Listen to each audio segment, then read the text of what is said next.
Como dimensionar cabos elétricos do jeito certo? Quais as fórmulas e equações que eu devo utilizar? O que a norma NBR 5410 diz a respeito desse assunto? E qual é o passo a passo completo para não errar mais? Se você quer dominar esse assunto, fica comigo até o final e bora para o conteúdo. Fala profissional da elétrica, Anderson Campos por aqui, seja bem-vindo ao canal Escola da Elétrica. E nesse vídeo então nós vamos falar aí como dimensionar cabos elétricos na prática. A parte de cabos elétricos, eu posso até dizer ali que é o coração das instalações, junto com a proteção também, né? Mas um dimensionamento errado aqui pode ser fatal, você pode colocar em risco a vida de pessoas e também o patrimônio, as instalações elétricas propriamente dito. Então você está lidando com várias vidas ali, tá? Um erro pode ser fatal, a gente já tem aí um histórico grande de vários problemas, incêndios que a gente teve por conta de mau dimensionamento das instalações. Então, esse vídeo aqui é para a gente alavancar o seu conhecimento nessa área aí para você dominar esse assunto. Bom, sem mais delongas, vamos começar o conteúdo. Eu trouxe um exemplo prático aqui para você, vou compartilhar agora na tela do meu computador e a gente vai fazer um exercício que inclusive você pode fazer aí junto comigo enquanto estiver assistindo a aula. Se quiser pode ir pausando ou assiste o vídeo inteiro, depois você faz junto comigo e a gente conversa aí nos comentários. Esse exemplo que eu vou trazer aqui é um método que eu utilizo ensinando os meus alunos no curso Projeto Elétrico na Prática, tá? Então você vai ter acesso a um conteúdo pago mesmo aqui, eu estou trazendo o melhor para você, que inclusive se você quiser saber mais, eu vou deixar o link aí na descrição, se você quiser se tornar especialista na área de projetos elétricos. Bom, mas vamos começar o conteúdo do vídeo aqui então, bora para a tela do meu computador. Bom, então vamos lá, primeiro passo, né? Primeiro passo é saber a corrente de projeto, potência e tensão da carga ou do circuito. Na realidade, o que a gente mais precisa saber é a corrente de projeto, só que às vezes nem sempre a gente já tem a corrente de projeto calculada já lá disponível, então a gente precisa pelo menos da potência e tensão da carga ou do circuito para que a gente calcule a corrente de projeto. Depois a gente vai, segundo passo, escolher o tipo de linha elétrica, aí a gente tem a tabela 33 da NBR 5410, tá? A tabela 33 é a tabela de linhas elétricas que está lá na norma NBR 5410. Lá que você vai localizar que tipo de conduto elétrico você vai guardar o seu cabo, você vai abrigar o cabo. Então você vai definir lá se é eletroduto embutido em alvenaria, eletroduto aparente, eletrocalha perfurada, eletrocalha lisa ou se é no subterrâneo, tá? Então é nessa tabela que você vai dimensionar isso. Depois a gente tem o passo 3. Passo 3 a gente vai escolher a isolação e quantos condutores carregados a gente vai utilizar. Aqui na isolação, essa é a isolação em PVC, XLPE, HIPR, qual a isolação desse cabo e quantos condutores carregados. Os condutores carregados nada mais é do que os condutores que vão alimentar as cargas. Daqui a pouco a gente vai falar disso, você vai entender melhor. O passo 4 é dimensionar e calcular os fatores de correção FCA e FCT, se aplicável. Quando a gente fala de fator de correção, a gente tem o fator de correção por agrupamento e temperatura. O agrupamento ele é quando a gente tem mais de um circuito dentro do eletroduto e quanto mais circuitos lá dentro, maior a temperatura interna do eletroduto. Então, devido a esse fator, a capacidade de condução de corrente dos cabos ela é diminuída. Então, eu preciso fazer uma correção para saber quanto aquele cabo vai realmente suportar. E o fator de temperatura ele está ligado ao ambiente, a temperatura ambiente, tá? Uma coisa é a temperatura interna dentro do condutor, também vou mostrar isso daqui a pouquinho. Outra coisa é a temperatura do ambiente. Geralmente a tabela 36 da NBR 5410, ela trabalha com dois padrões, temperatura de 30 graus ao ar livre e de 20 graus no subsolo. Então é uma média que ela faz, tá? Temperatura ambientes assim, e a partir desses valores a gente dimensiona os cabos. Só que se a temperatura ambiente for diferente desses valores, né, de 30 graus ao ar livre e diferente de 20 no subsolo, a gente também tem que aplicar um fator que é o FCT, que é o fator de correção por temperatura. Vamos ver isso aí na prática também, tá? E aí a gente tem o passo 5, né? O passo 5 é dimensionar pela queda de tensão e a gente faz um comparativo. Começando então, primeira coisa, antes a gente tem que saber a seção mínima, tá? Depois que você aprende isso, fica na sua cabeça já, mas eu tenho que passar isso, eu não posso esquecer de te avisar. Circuitos de iluminação, a tabela 47 da NBR 5410, ela me fala que para circuitos de iluminação, o mínimo de cabo, né, a seção mínima que eu posso utilizar é 1,5 mm². E para circuitos de força, o mínimo é 2,5. Então, mesmo que eu calcule a corrente do circuito, a corrente permita ser um cabo menor que isso daqui, eu não posso. Tá? Para iluminação é no mínimo 1,5 e para circuito de força no mínimo 2,5, beleza? Bom, vamos lá então, passo 1, primeiro passo, saber a corrente de projeto. Eu vou apresentar para você duas maneiras de você calcular a corrente, você pode escolher qual você acha melhor. Vamos dar um exemplo de um circuito de força, tá? A potência desse circuito é 3.000 watts, o fator de potência é 0,8 e a tensão é 220. Aqui eu já quero chamar atenção para uma coisa, tá? Eu vejo algumas pessoas ensinando por aí, não vou criticar, tá? Não é que está 100% errado, não é isso, mas eu tenho que te passar isso.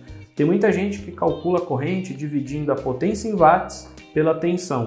Se for um circuito resistivo, onde o fator de potência é 1, tudo bem, você pode fazer isso. Por exemplo, um chuveiro elétrico. Agora, um motor elétrico, uma carga indutiva, um ar-condicionado, uma máquina de lavar, enfim, uma carga indutiva, por exemplo, né, ou capacitiva, eu tenho que aplicar o fator de potência, tá? Então ele entra na nossa conta também. Vamos ver aqui. Bom, aí a primeira fórmula que eu vou te apresentar é essa daqui. S é igual a P sobre cosseno φ. S é a potência aparente, tá? O P é a potência em watts e o cosseno φ é o fator de potência, né? Então eu vou substituir os valores. 3.000 watts dividido por 0,8, eu tenho uma potência aparente de 3.750 volt-ampere, que é esse VA, que é a unidade de medida, tá? Eu pego essa potência aparente e divido ela por 220 para encontrar o IB, que é a corrente de projeto. E aí nesse nosso exemplo, eu tenho aí 17 amperes, tá? Essa é uma maneira de você calcular. Existe uma segunda, que você não precisa calcular das duas formas, tá? Você pode escolher a que você mais preferir aí, que é essa fórmula aqui que já é direto. Aqui o IB é igual a potência em watts dividido pela tensão vezes o cosseno φ. Então também é só substituir os valores. 3.000 watts dividido por 220 vezes 0,8, que é o fator de potência, tá? E aí eu vou ter um IB, a corrente de projeto, que é os mesmos 17 amperes que a gente calculou anteriormente. Beleza, então esse foi o primeiro passo. O segundo passo é escolher o tipo de linha elétrica. Eu expliquei isso no início, né? Lá na tabela 33 eu tenho diversos tipos de maneira de instalar esses cabos, né? Tipos de linhas elétricas. E eu quero chamar atenção para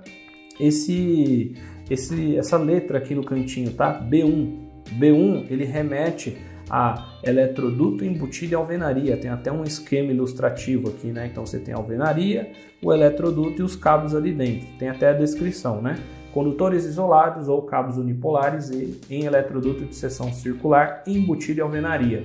No exemplo que a gente está trazendo, vamos adotar esse método aqui, B1. Tá? Grava esse B1 que daqui a pouco a gente vai utilizar ele. O terceiro passo é escolher a isolação dos cabos e quantos condutores carregados.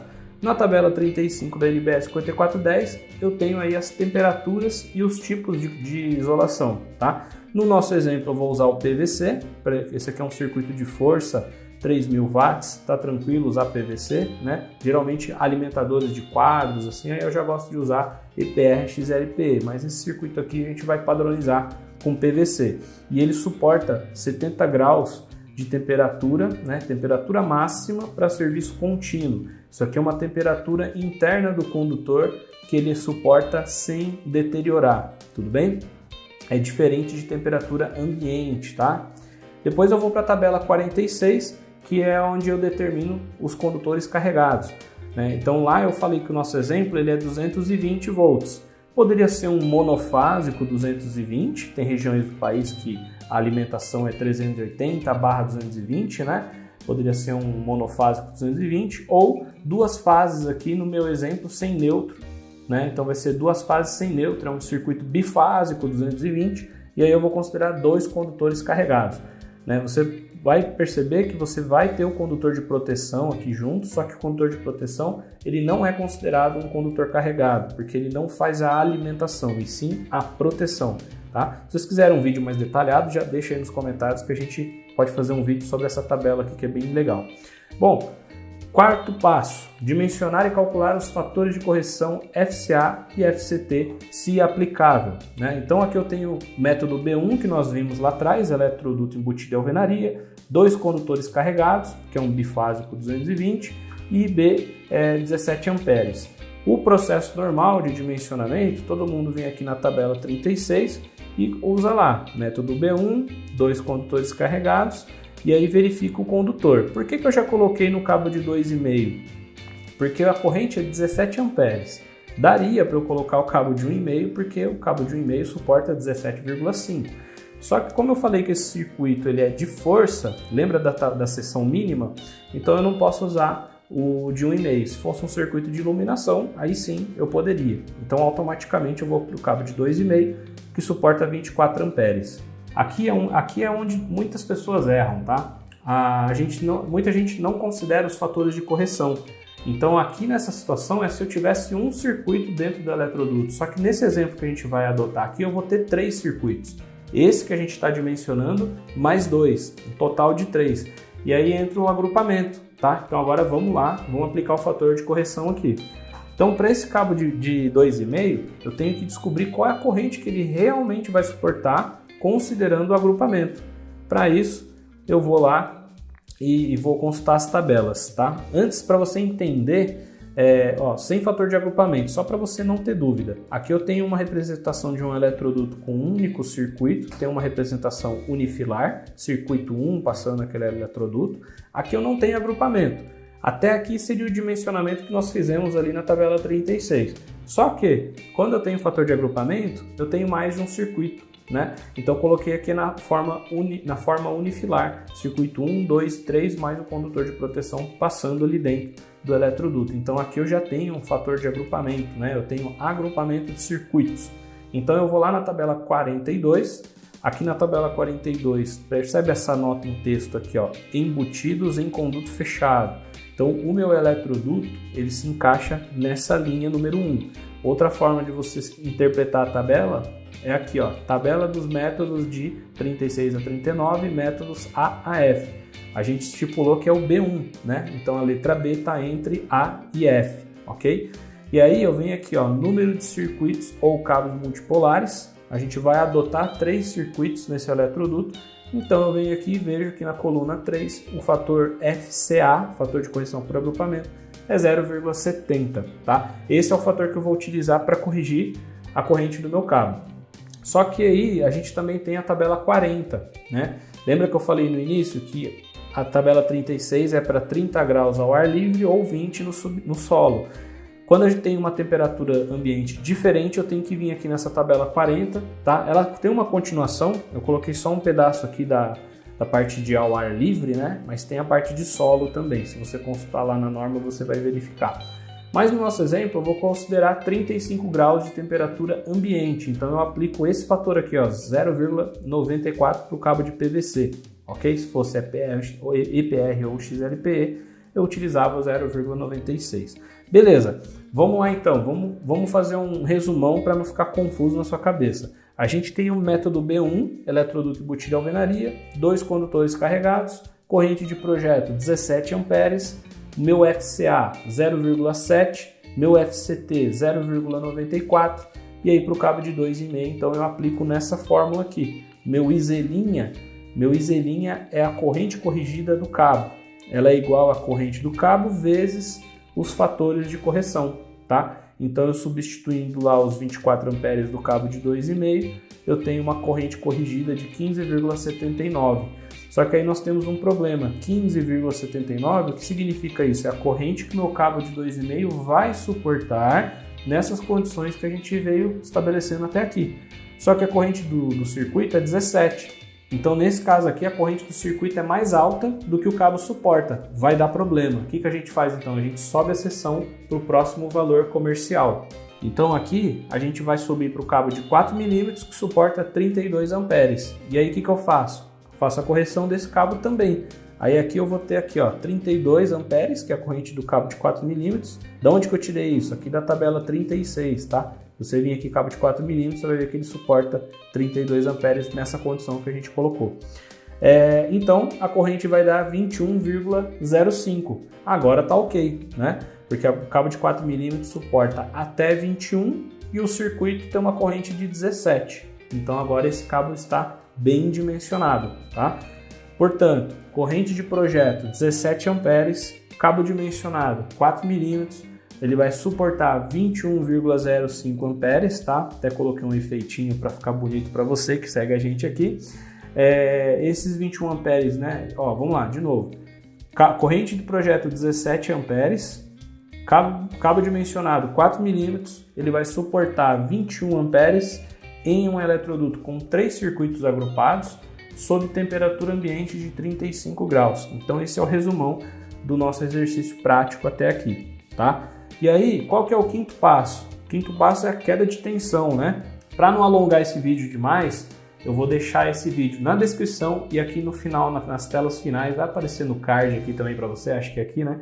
Mas muito importante, antes de você sair desse vídeo, deixa sua dúvida aqui nos comentários. Ficou alguma dúvida? Tem sugestão de outro tema? Coloca aqui também. Se você gostou do vídeo, por favor, dá o like aqui, que é o nosso termômetro para eu saber se esse conteúdo foi bom, foi relevante para você. E ó, se inscreve aqui no canal, ativa suas notificações para não perder nenhum vídeo novo. Vai aparecer aqui no cantinho o vídeo da queda de tensão. Continua assistindo lá e nos vemos no próximo vídeo. Um grande abraço.